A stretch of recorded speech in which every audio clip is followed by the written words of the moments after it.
Your Steve Jones Show podcast is loading now. The Steve Jones Show podcast is sponsored by Sunbury Motors, North 4th Street in Sunbury, and Sunbury Motors Kia, routes 11 and 15 in Hummel's Wharf. Who a great guest happens to be is Nate Bauer. Welcome, sir. Great to have you with us. Thanks so much for having me. What's going on? Yes. If I knew, I'd tell you. Yeah, I know what's going on. All right. That makes two of us. So we'll do a little combo football basketball here. Okay. So let's start with the football part. You know, what did you see, especially in the second half of that game on Saturday at Maryland? Yeah, I mean, look, I think that I've gotten to the point where I'm not waiting for Penn State's offense to break out anymore, right? Like, this just kind of is who they are. And so I thought the inconsistency of the first half, it's not like it was dramatically improved in the second half. It's just Jahan Dotson went 86 for a touchdown, right? Maryland had a lapse on that play, and really that was a situation where Penn State had just taken a sack. I mean, it was second and 17, I think, on that play. It was, and so in a 14-14 game. So what had been really kind of a tenuous situation turned into obviously a Penn State, 7-point advantage there. And then they were able to take advantage of it, get another field goal, and then obviously Jair Brown finishes the game. But no, I mean, look, like there is no getting around the reality that everything for this team has been an uphill climb this season, right? Like there are not easy wins for this team on the schedule, which is not to say that they can't win plenty of games. They've already done it. They have done well in the face of uphill climbs. It remains a truth that, nothing is going to come easy for these guys. Are we talking enough about Dotson? No, look, like two things. One is he catches everything.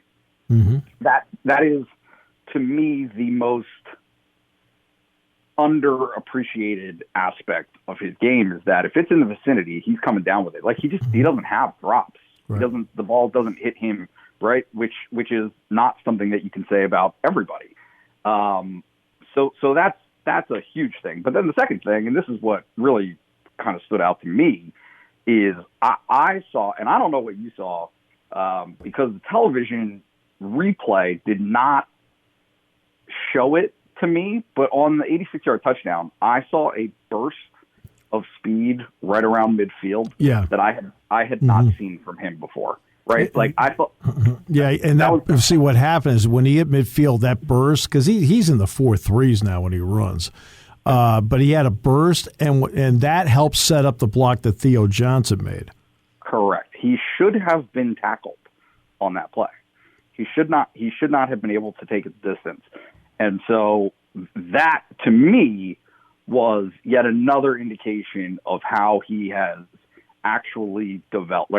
He has clearly developed physically in his time at Penn State, because the early storyline from James Franklin, his freshman and really sophomore years, were how much progress he needed to make. That he needed to get bigger, he needed to get stronger, he needed to get faster, and by every appearance, he has done those things. Right, exactly. He has done that, and he's obviously in sync with Sean Clifford. There's no question about that. The defense, we've talked about this before. It's now 5 takeaways in the red zone this year. Yep. They've got more field goals against them than touchdowns in the red zone this year. You're facing a team this week, by the way, kicks a lot of red zone field goals, 17 of them out of 42. Yep. What are you seeing from this team when they're back? And the field also shortens up. Yeah, and that's exactly what I was going to say. They are the definition of bend but don't break. They will let you move the ball between the 20s.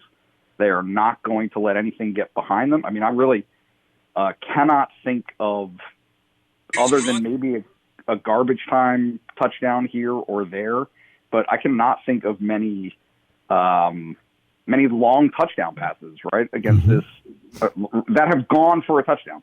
Obviously Ohio State had at least one, the Castro Fields, but just in general, that has been a pretty consistent element to this team, is that, they will let you get to the red zone, the fringe red, and then they will shut you down. They will take the ball. They will take the ball away.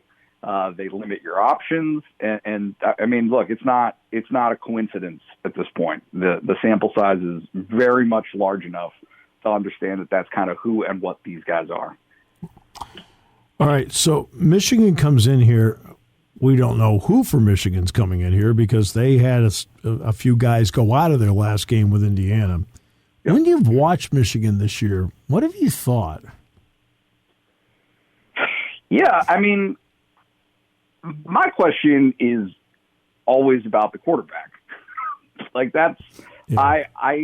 I understand that their strength, right? They've got two running backs who play off of each other very well, and that is something that Penn State happens to be fairly efficient at and good at, is stopping the run. I mean, I understand. I will maintain that even after the Illinois loss for Penn State, it's still a pretty good run defense. And Illinois only scored 10 points in regulation off of its 350-yard day on the ground. So if that's what Michigan's approach is going to be, is to just pound Penn State to death on the ground, that's not necessarily the be-all, end-all of how this game winds up. And so I've run a couple of numbers, and the thing that's interesting to me about this Michigan offense is their scoring average, I think, is 37 a game. Mm-hmm. That's skewed by the non-conference. Yeah, no question. No question. They are not. The average, I think, is 30.8 in Big Ten games, which is still pretty good. It's good, but that's I think a legitimate thing to wonder is, okay, what does that 31 a game translate to at Beaver Stadium against this Penn State defense? Because to me, it suggests pretty strongly that, you're going to see this is another game ripe for 24-21, right? Like something. I mean, if I'm looking at the over/under, I'm hammering the under on this game. I don't think there are a ton of points to be had for either one of these offenses. But and again, like same deal with McNamara, is game manager, has done a really nice job this season of not losing games for Michigan. Right. Right. And so, that is something that Penn State has typically this season done fairly well with defensively. What is this over-under you speak of? No. All right. What is that? Basketball, the Micah Shrewsbury era opens tonight. Yep. It's interesting because you're going to have, because Dick and I were talking about this, and this will actually be something we talk about in the pregame. John Harrah, Seth Lundy, Miles Dredd are on their third coaches in 3 years, and Sam Sessoms is on his fourth. Yep. Yep.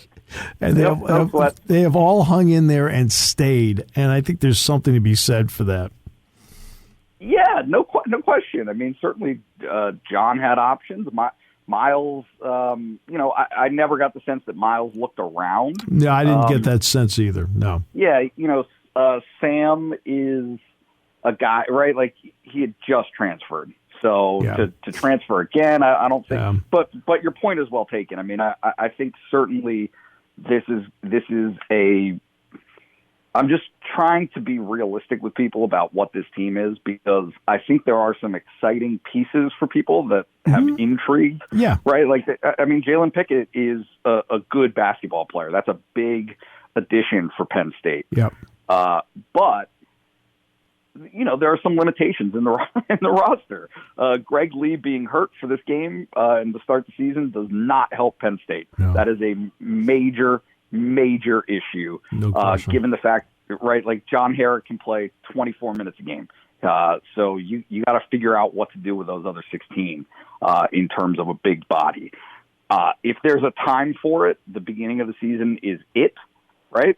You don't want that in the Big Ten. So if they can get him back, then maybe they're in a little bit better shape. Yep. But, it's a team that is curious to me in that it has the potential to have hot nights. Yep. I just think that there's a counter to that, which is something that we are extremely familiar with, which is, there are going to be nights where it doesn't happen, where it's not happening. Right. And a streaky shooting team can find itself in a jam. Right. So, and there's another part, too. They don't have the team speed that they've had the last 3 or 4 years where you could really translate a lot of defense into offense. Yep. And I think that Micah Shrewsbury said it on Monday in his press conference.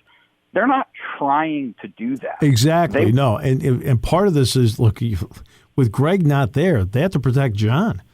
Yep. And so it is a lot of half-court defense, trying to be better on the perimeter, fewer steals, just less of that transition, and then get guys open shots. And I think that Micah Shrewsbury has a history of allowing for that to happen. I think this is a system that will create open shots. No doubt. But you got to make them. Yeah. You got to make them. And, that is the one thing. That has been my experience, that if you have an open shot, you have to make it. We make these things so complicated. And, even with Pat Chambers, I very frequently think of some of the critiques of, that they're not scoring. Well, if the shot is open, yeah, that's coaching. I know. That is college basketball. Exactly. Getting an open shot. That's why I always love the post game thing.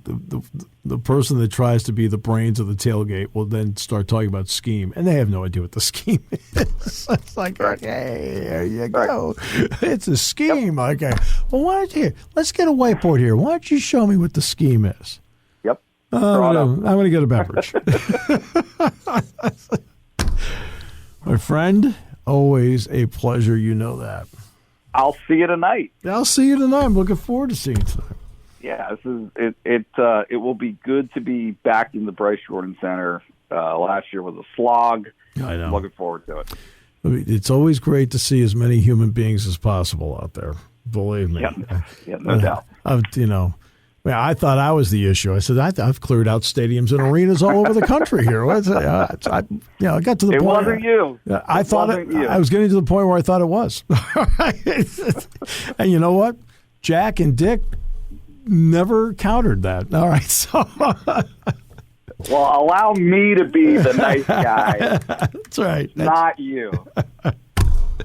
Sir, thank you. All right. You got it. See ya.